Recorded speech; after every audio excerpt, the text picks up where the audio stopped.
Power, the thing that so many people want, whether they admit it or not. So what is power? One definition is power is having the discretion and the means to asymmetrically enforce one's will over others. Traditionally, researchers talk about 5 different bases of power, that is, sources of power.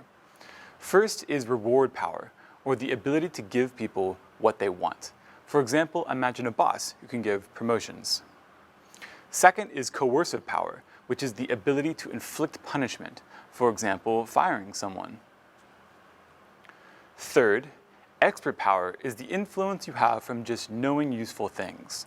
Consultants, for example, have this, or professors. This is my personal favorite.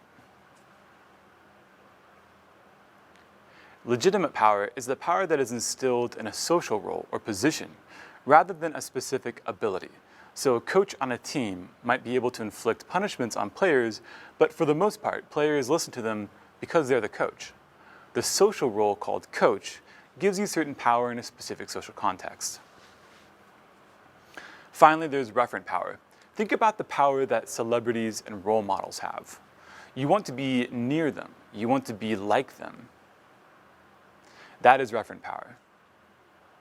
Most leaders seek to develop and use all 5 of these bases if they can. Formal leaders tend to focus on reward, coercive, and legitimate power, whereas informal leaders tend to focus on expert and referent power. But what does power do? There are 2 major theories that guide this research. First is the motivational theory of power. In a sense, having power means you can do what you want. This activates the behavioral approach system in the brain. Think of it like the accelerator in your car. Having power means you hit the gas, and you're less likely to use the brakes.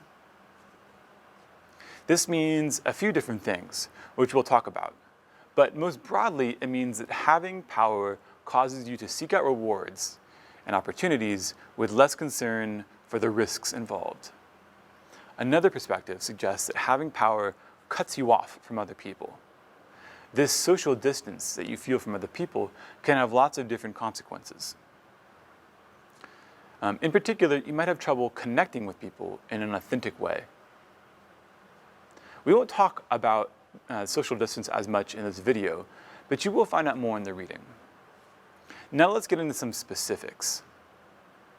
First, power increases positive emotions and motivation.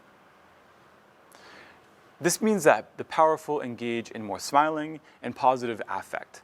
They have a greater sense of confidence and more optimism. And at times, dangerously, they're more likely to take risks. Having power itself feels good, whether you use it or not. Second, power causes more approach-related behavior. This means the powerful tend to be motivated by trying to get what they want, rather than avoiding what they don't want. Having power means you are more likely to take the initiative over others. You're also more likely to seek opportunities instead of worrying about threats or concerns. Lastly, power causes a sort of broad-minded perspective and broad perspective thinking for both good and bad. This means that the powerful tend to think globally and in generalities. This can be a strength when you're managing an entire team, or it can be a weakness when you need to adapt to an individual follower. On one hand, it can cause leaders to engage in more stereotyping, which can lead to biased actions. On the other hand, power can promote creativity because it causes cognition to be broader and more flexible. As you can imagine, all of these could be good or bad, depending on the situation. In the readings, we will go deeper and you will learn about more outcomes of power. For example, you will learn about whether power corrupts. What do you think? Do you think power corrupts?